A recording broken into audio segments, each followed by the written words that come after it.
어려운 시대가 항상 있었습니다. 요즘 급격하게 나온 책 가운데에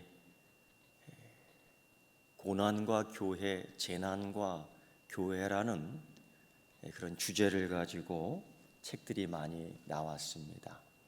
그런 걸 보면은 우리가 경험하는 이 시대의 이 어려움이 우리만 겪은 것이 아니라 우리의 신앙 선배들도 계속 겪었던 일이었고, 그런 가운데에서 신앙이 점점 단단해졌고 때로는 뒤로 물러서기도 했지만은 그럼에도 불구하고 앞으로 더욱더 나가는 가운데에 신앙의 연단을 통해서 지금에 이르기까지 우리의 신앙이 정금보다도 더 귀하게 나타난 줄 믿습니다.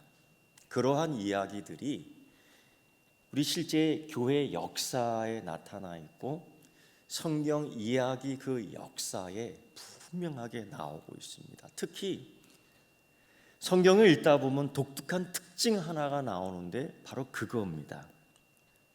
이때에 그때에 하나님이 우리를 어떻게 도우셨는가. 다윗과 같은 경우는 쫓기며 굴 속에 갇히게 되고 먹을 것이 없었고 목이 말랐고, 하나님이 정말 나를 지키신 건가? 하나님이 정말 나와 함께 해주시는 건가? 하나님의 약속은 진짜 이루시는 건가? 내가 약속해달라고 약속한 것도 아니고 하나님께서 오셔서 내게 기름을 부어주시고 내게 약속해 주셨는데 그 약속은 유효한 것인가? 이런 의심 아닌 회의, 정말 갈팡질팡할 때가 있었습니다. 심지어 내가 사망의 길을 걷는구나, 어떻게든지 이겨나가려고 주는 나의 산성이시며 주님은 나의 방패십니다. 이러한 고백은 편안할 때의 고백이 아니고 정말 어려울 때의 고백이에요. 어떻게 하면 이길 수 있을까? 어떻게 하면 하나님의 은혜를 다시 경험할 수 있을까?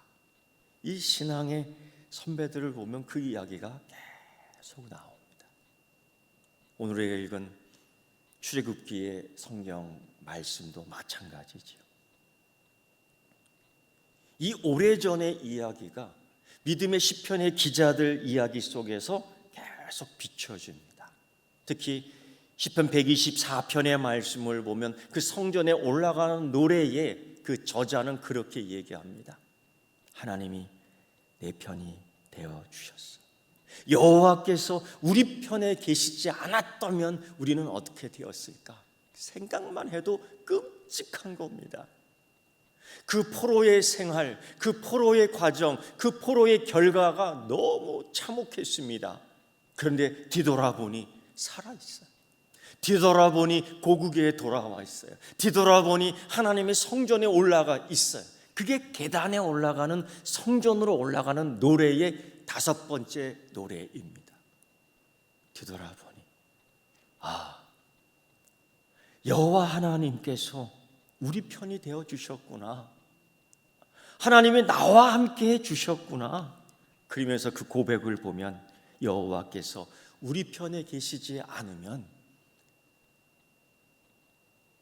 가정의 사실을 이야기하며 아주 소름 끼치는 그 결과에, 그러나 지금 내가 살아있어 하나님을 찬양할 수 있으니 감사합니다. 그 과거를 기억하고 과거를 기념하고 하나님께 예배드리는 자의 모습이 있다는 것. 그러면서 그런 경험을 또 이야기합니다. 내가 만약 이 역사 속에서, 이 역사에 있는 고난 속에서 이것을 경험하지만은 자유롭지 못하고 넘어질 때가 있고 걸릴 때가 있고 묶일 때가 있었다. 포로로 잡혀갔었으니까요. 그럼에도 불구하고 만약 올무에 걸리는 일이 있어도 하나님은 그 올무를 끊으셨다. 할렐루야. 그래서 내가 자유인이 되었다 라는 고백이 그 과거의 역사 속에 나타나는 찬양으로, 노래로 불려지고 있습니다.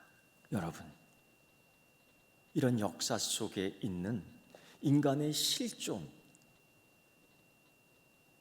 거기에 나타나는 환난은 실제입니다. 우리가 전염병을 경험하는 것 또한 전쟁을 경험하는 것처럼 환난이며 우리 신앙에 큰 도전을 주고 있습니다. 그래서 어떤 사람은 휘청하기도 하고, 어떤 이는 뒤로 물러나기도 하고,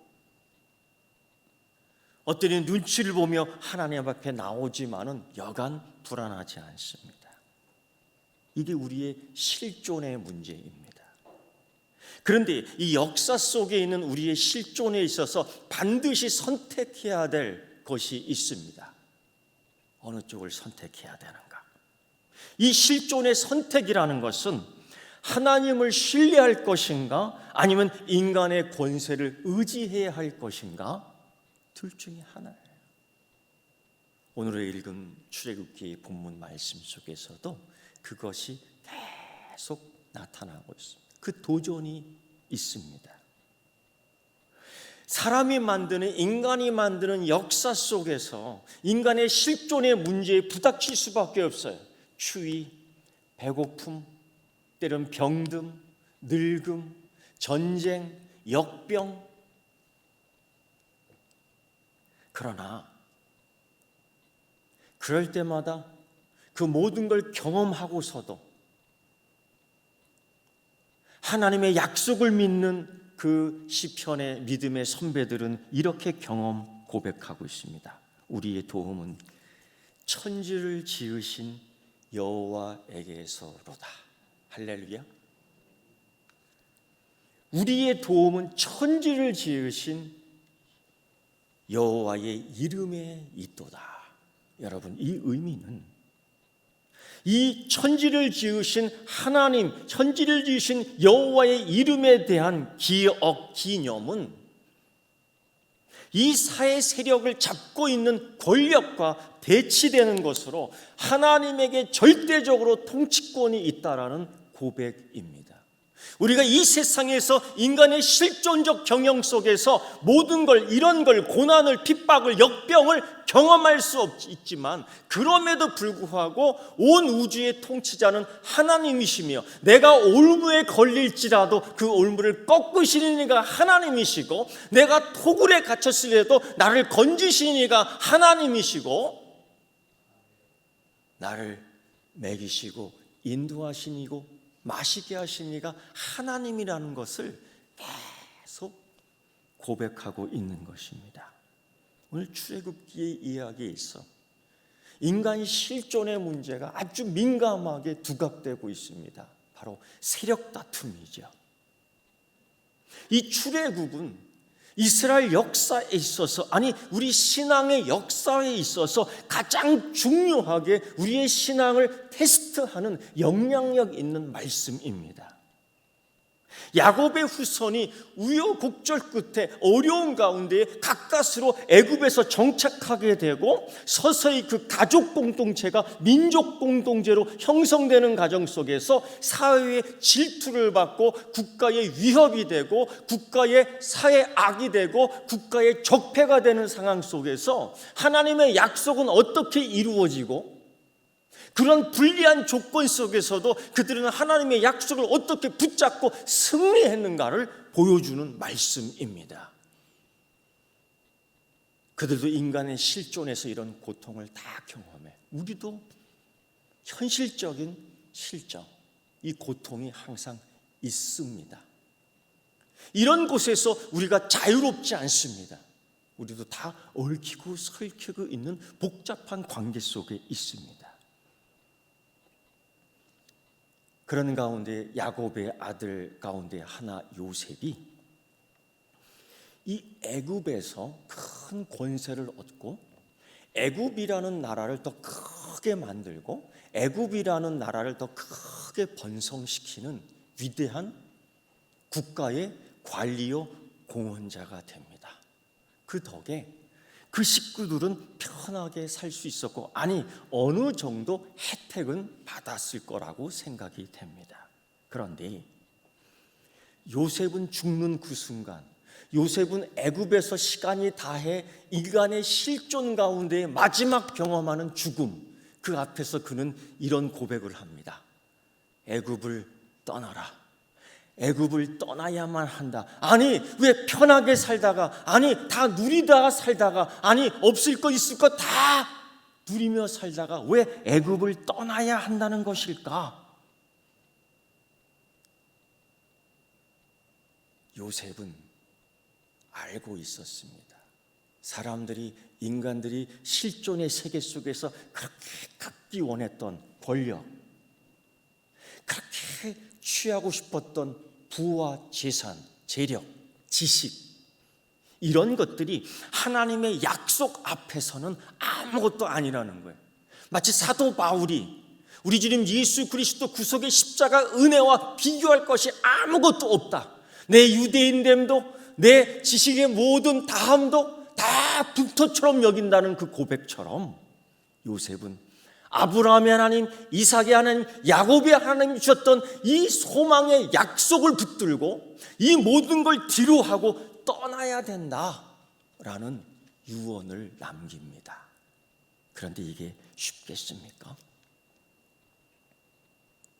떠나집니까? 우리 실존 세계 속에서 권력이, 손에 쥔 권력을 어떻게 놓을 수 있습니까? 하나님이 최고라고 얘기하지만, 하나님이 주신 거라고 얘기하지만, 우리가 갖고 있는 이 재력에 대해서 때로는 하나님 앞에서 얼마나 아까워합니까?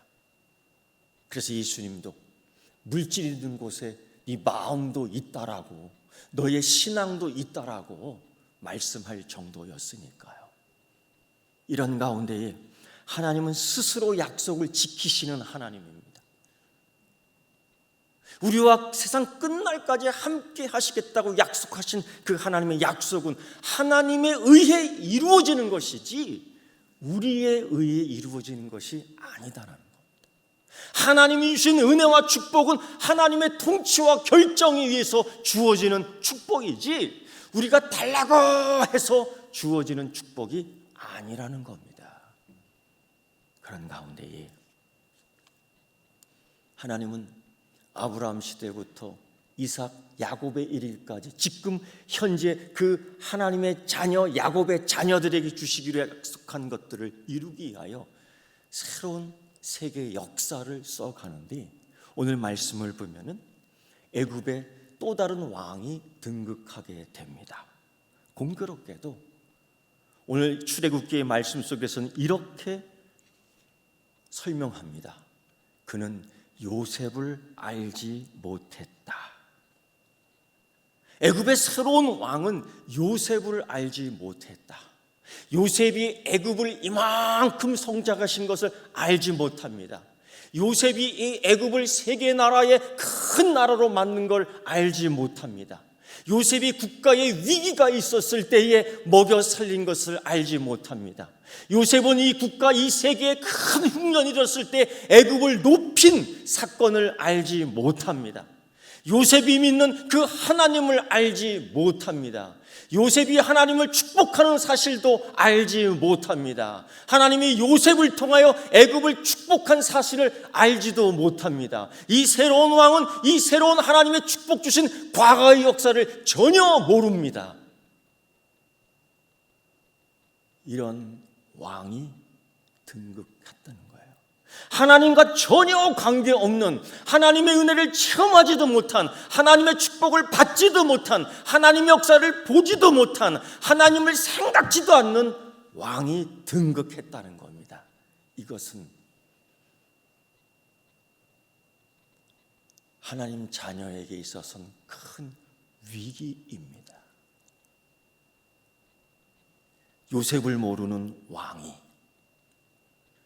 애굽을 바라보며 전 세계를 바라보며 자기의 국가 정책을 정하고 자기의 왕권을 더 세우기 위해 큰 걸림돌이 하나 있는데, 바로 히브리 민족, 요셉의 식구들, 하나님의 약속된 자들이 이 땅에 너무 많이 번성한다는 거예요. 이 땅에서 너무 많이 급격하게 성장하고 있다는 거예요. 그들의 자손은 잘 됩니다. 그들의 자손은 정말 번성합니다. 그들의 기업은 정말로 확장되고 왕성하고 풍성합니다. 이것을 자국의 백성들과 자국의 기업들과 자국의 신앙들과 비교해 볼 때는 너무나 내 것이 초라하게 여겨집니다. 어느새 요셉을 알지 못하는 새로운 왕 바로는 이 사실에 대해 두려워하고, 이 왕은 그 참모들과 하나님을 모르는 참모들, 하나님을 경외하지 못하는 관리들과 의논한 결과 새로운 대책을 내세웁니다. 새로운 환경을 만들고 어떻게든지 하나님 약속의 자녀들을 내쫓든지 멸하든지 줄이든지 죽이든지 해야 된다는 정책을 내세우게 됩니다. 왜? 그 이유가 뭘까? 바로의 정책, 바로의 국가 정책, 자기의 권세를 더 오래 지탱하기 위해서는 필수적으로 하나님의 자녀를 멸해야 되기 때문입니다. 여러분, 성경 역사를 보면은 사단의 역사와 다를 바 없죠. 항상 사단은 하나님의 일을 방해하고 하나님의 일을 저지하고 하나님의 일을 꺾기 위해서 꼭 누구를 치느냐? 하나님의 자녀들, 약속의 자녀들을 친다는 겁니다. 시험에 빠뜨리기도 하고 곤고한 곳에 빠뜨리기도 하고 환난을 주고 두려움을 주고 억압을 주고 살인을 하고, 공교롭게도 오늘 우리가 읽은 출애굽기 1장 8절부터의 말씀 14절까지 읽어보면은 이 새로 등극한 이 왕의 정책의 내용은, 의미는 이런 겁니다. 요셉의 자손들을 원수 삼아라. 요셉의 자녀들에게 강제 노동을 시켜라. 요셉의 자녀들을 참으로 억압해라. 요셉의 자녀들을 괴롭혀라. 요셉의 자녀들에게 매우 힘든 일을 벌여라. 요셉의 자녀들을 끝에는 죽여라. 이게 국가 정책이야. 왜? 새로 등극한 왕은 자기의 정책을 성공시키고 자기의 권세를 만수로 누리기 위한 정책이라는 겁니다. 갖은 노동을 시키고 갖은 일을 시키면서 학대를 하며 이스라엘 백성들을 괴롭히기 시작해요. 얼마나 많은 한숨이 나오고 얼마나 많은 원망이 나오고, 이때 간혹 많은 사람들이 그렇게 얘기하죠. 아브라함의 하나님이라고요? 이삭의 하나님이라고요? 야곱의 하나님이라고요? 만약 하나님이 계시다면 이런 고통을, 만약 하나님이 계시다면 이런 원수를, 만약 하나님이 계시다면 이런 환난을 어떻게 우리에게 허락할 수 있어요? 우리는 이러한 질문을 지금까지 우리 실존 문제에 있어서 많은 질문을 했어요. 요약하면 그거죠. 이 땅에서 어떻게 하나님은 의인이 고난받을 수 있습니까? 해답을 못 찾는 거예요. 그런데 여러분, 놀랍게도 하나님은 그 고난 속에 하나님의 약속을 준비하고 실행하고 있다는 거예요. 그 어둠 속에서도 하나님의 빛은 여전히 존재하고 있다는 거예요. 아무리 바람이 불어도 하나님의 불빛은 꺼지지 않는다는 거예요. 아무리 폭풍이 휘몰아쳐도 하나님의 등대의 불은 꺼지지 않는다는 이 사실을 우리가 믿으시면 아멘 하길 바랍니다. 역사가 가르쳐주고 있는 거예요. 이 역사 속에 이미 인간 실존의 형태에서 경험한 신앙의 선배들이 계속 강조하고 있는 거예요. 하나님 살아계신다. 하나님 역사하신다. 하나님은 내 편이시다. 하나님 우리의 편이시다. 계속 강조하고 있습니다. 아무런 저런 이런 많은 억압을 통해서 이스라엘 백성들, 야곱의 자녀들을 통제하고 줄이려고 했지만, 그게 이렇게 뜻대로 되지 않아요. 하나님의 자녀들을 잡아 죽이려고 하지만 그게 뜻대로 되지 않아요. 하나님의 자녀를 철사로 꽁꽁 묶기 원하지만 철사가 끊어져 버려요. 하나님의 자녀들을 벤치로 잡아 빼지만은 벤치의 이빨이 다 나갈 정도예요. 역사가 가르쳐주고 있습니다. 이때의 마지막 바로 왕 요셉을 알지 못하는 왕의 계획은 그겁니다. 죽여라. 다 큰 사람을 먼저 죽일 수 없기에 이제 태어나는 남자 아이들 먼저 죽이기 시작하는 거예요. 그 다음 세대를 이어가는 하나님의 자녀의 축복의 통로들을 다 끊어버리기 위한 사단의 작전에 동력하는 바로 왕을 보세요. 요셉을 알지 못하는 왕, 요셉이 경험하는 하나님을 모르는 왕이 저지른 이 악함을 보십시오. 그때 많은 어린 아이들이 죽어갔습니다. 간혹 부모들은 끝까지 이 어린 아이를 지키기 위하여, 이 갓난 아이를 지키기 위하여 나일강에 갈대 상자에 담아 물로 떠나보냅니다. 그러나 그것도 여유 만만치 않아요. 물속에 있던 싸나운 짐승들이 아기의 피붓, 아기의 색깔의 냄새를 맡으며 냉큼냉큼 잡아먹는데 그 꼴을 보는 부모의 가슴이 얼마나 찢어지겠어요. 하나님, 이 아이를 죽이려면 왜 태어나게 했습니까? 하나님, 이 아이를 지금 죽이려고 그렇다면 왜 8일 만에 할례를 행하게 했습니까? 그 어미의 피눈물의 통곡 소리가 하나님에게 전달되는 줄 믿습니다. 하나님은 우리를 지키시지 않는가? 하나님은 우리와 함께 하시지 않는가? 여러분, 그러나 하나님은 그때도 여전히 변함없이 하나님의 약속을 신실하게 이행하시는 분인 줄 믿습니다. 세상이 멈춘 것처럼, 시간이 멈춘 것처럼 하얗게 변할지라도 하나님의 시계는 어떠한 환난 속에서도, 어떠한 위험 속에서도, 어떠한 고난 속에서도 째깍 움직이며 하나님의 축복의 시간은 다가오는 줄 믿습니다. 이때에 이스라엘 백성들을 구원한, 출애굽시킨 위대한 지도자가 그때 태어나지요. 그도 그 부모의 신앙을 따라 키워내며 살려내지만 더 이상 그 울음소리를 숨길 수 없기에 다른 부모들이 했던 것처럼 혹 살려낼까 갈대 상자에 피붙이 모세 아기를 띄어보내는 것이 출애굽기의 또 다른 장면의 하나예요.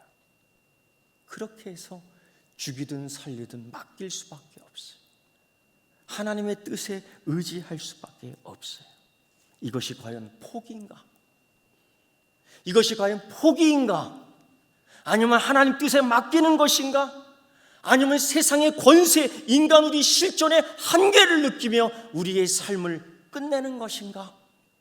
우리는 생각해 볼 필요가 있습니다. 어쩔 수 없어서 마치 하나님은 모세를 버리는 것 같습니다. 이러한 것들이 많이 있었습니다. 분명 하나님은 아브라함을 택하셔서 아브라함 너를 축복할 거야, 아브라함 너를 축복의 통로로 만들 거야, 내 믿음의 자손으로 만들 거야, 너는 열국의 아비, 믿음의 아비가 될 거야 했지만은 실제로 아브라함의 삶에 있어서는 하나님이 없는 것처럼, 하나님이 돌보시지 않는 것처럼 느껴지는 환경, 버림을 받은 것처럼 홀로 된 환경이 너무 많았습니다.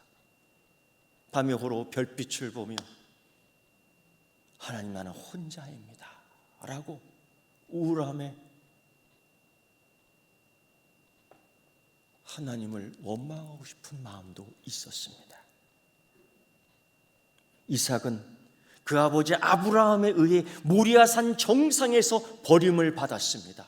시퍼란 칼이 목에 들어오는데 무슨 이유인지도 모르고 죽을 수밖에 없던 이삭, 마치 아버지에게 버림을 받는 것처럼 말입니다.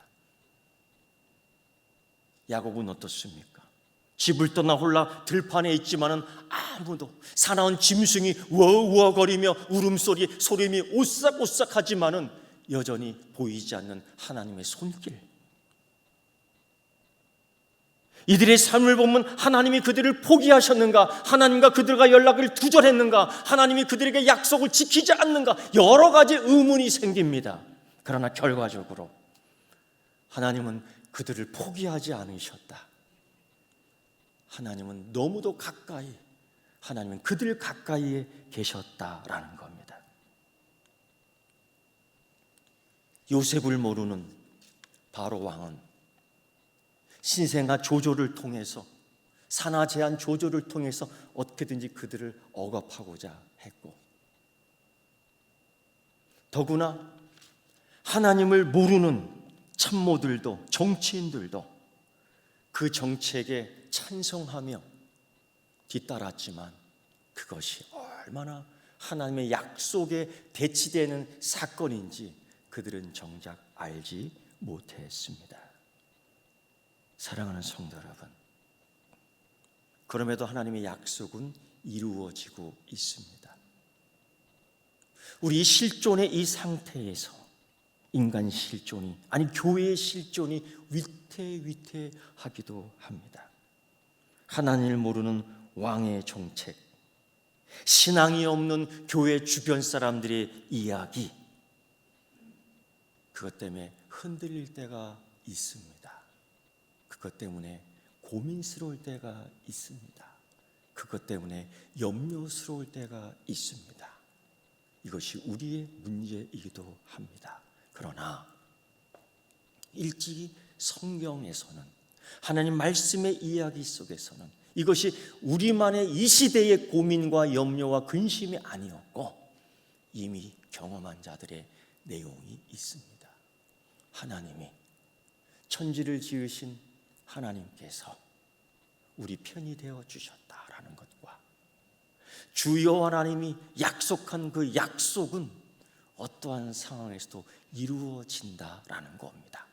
결국 그 사건을 통해서 그들은 결심하게 됩니다. 결국 그들의 하나님을 모르는 왕의 등극으로, 하나님을 모르는 사람들의 정책으로 인하여 요셉의 백성들, 야곱의 백성들은 결정하게 됩니다.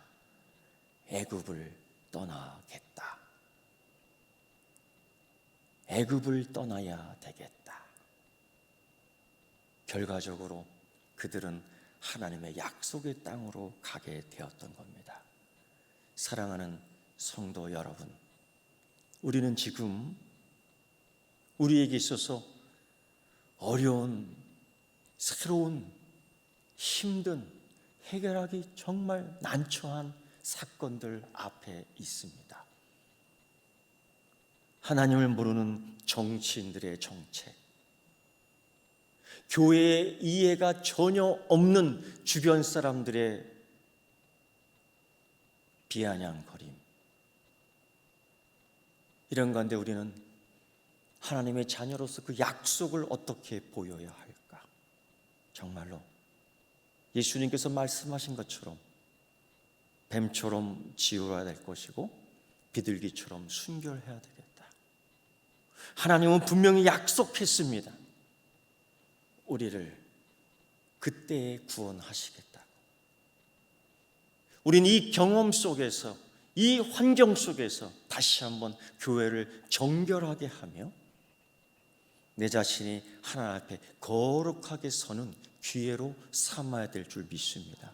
그래서 세상과 구별해주는 거룩함, 이 세상의 가치관과는 다르게 사는 그리스도인의 목표와 목적을 보여줄 수 있는 여러분 되시기를 축원합니다. 하나님은, 천지를 지으신 하나님은 여러분을 지키십니다. 기도하겠습니다. 하나님 아버지, 고난, 그러나 소망을 위한 시작임을 알고 있습니다. 이미 믿음의 선배들이 경험한 고난 속에서 하나님의 은혜를 경험한 것처럼 우리 또한 이때에 하나님의 구원하심이 하나님께 있음을 알고 이때에 다시 한번 교회가 정결케 되게 하여 주시옵소서. 이 모든 환난과 어려움과 역병으로부터 자유케 하여 주시옵소서. 예수님의 이름으로 기도드리옵나이다. 아멘.